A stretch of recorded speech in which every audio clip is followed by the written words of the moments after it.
संसार में कोई के बेटी बहन होके, संसार में कोई के बेटी बहन होके, बेटी का है, बेटी कौन चीज है, ये पर थोड़ा गौर से सुने। बेटी होई सर के बोझ होई,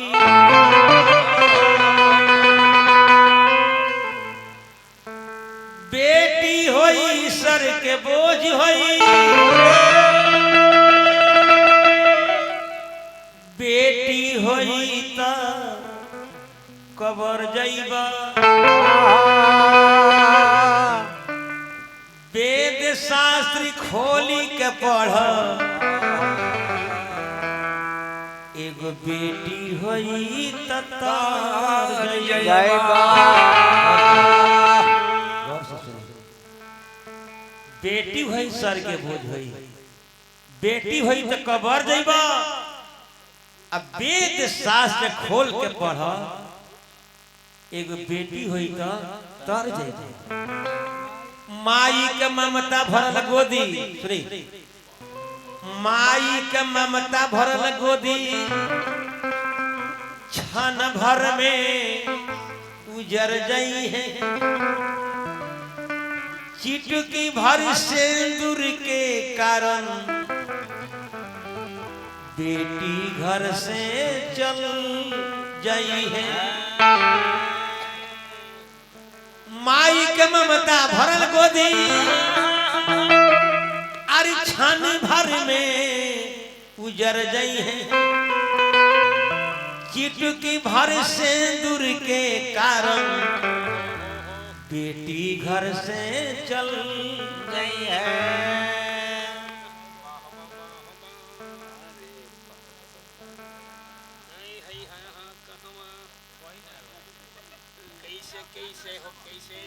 आंगन के आंगन में महतारी बहन बेटी किस्म किस्म की सुसुक सुसुक के गावत है।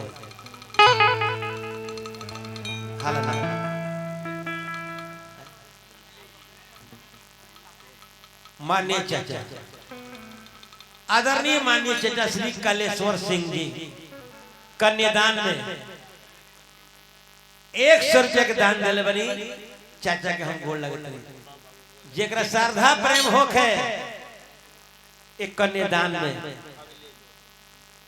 बाप भाई महतारी बहन बेटी कोई होखे, कन्यादान में भाग जरूर ले ले। के ये जे रोवेला आधी आधी रतिया,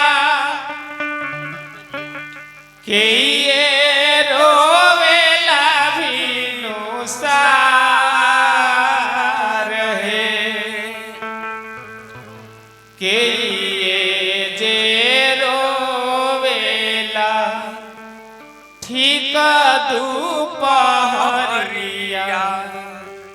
के ये जे हंसेला ठाठाई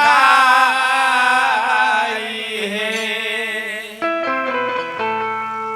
आमा जे रोवेली आधी आधी रतिया,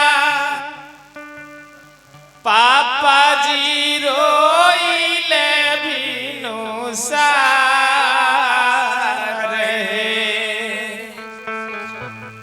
भैया जे रोवेले ठीक दुपहरिया,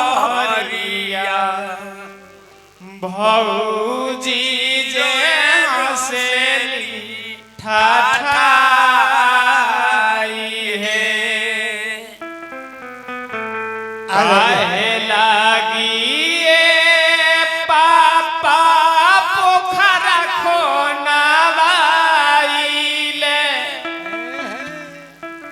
काहे के बनावनी चारू घाट है। काहे लागी पापा धी धियावा जाना माइले काहे लागी खोजिले दामाद हे माथवा में से के बेटी पोखरा खोनावाइले सभवा बैठे के चारू घाट हे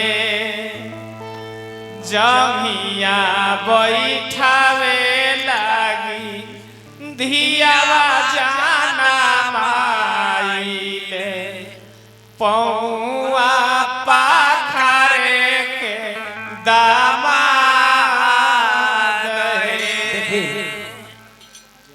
आदरणीय माने बाबू श्री तेज नारायण सिंह जी, बाबू श्री तेज नारायण सिंह जी हमने के परिवार के मेहमान के तरफ से 100 रुपए का पुरस्कार बा हम गोल लगता है। सीता जी का कन्यादान होता है, हमने के महतारी बहन बेटी गावेली आंख से झरझर नूर बहे। बेटी का कहली हो काहे लागी पापा अरे तमुआ तनवल अरे एकरा के एक और वैरायटी है कि यारे पापा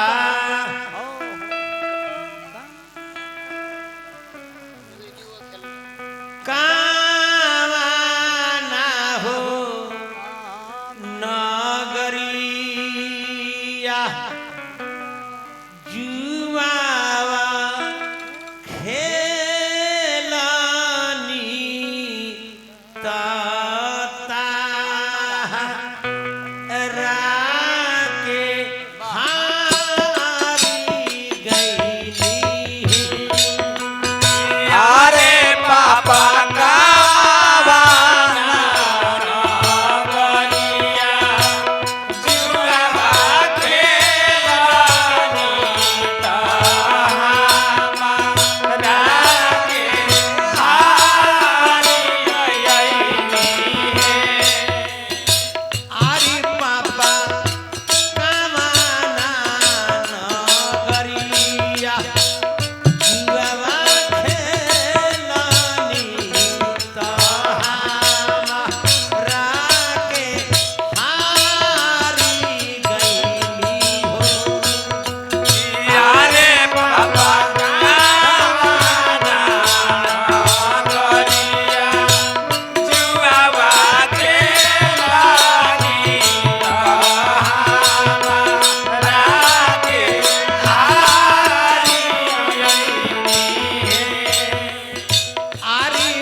गौर करे आरी पापा कोइया बछलुआ कहे ना हरल तहारा के हारी गइल हो यारे बाबा कोइया बछलुआ काहे ना हरल तहारा के हारी अइली आरी बेटी कोइया बछलुआ हरि के लक्ष्मी तू बेटी बहुना हमुहे यारे बेटी कोइया बछलुआ घर के लक्ष्मी तू बेटी बहुना आरी बेटी कोइया बछलुआ हरि के लक्ष्मी तू बेटी बहुना हमुहे अरे बेटी कोइया बछलुआ घर के लक्ष्मी तू बेटी बहुना कन्यादान भाई सीता जी के भाई लक्ष्मी निधि आयल बनी लावा मिला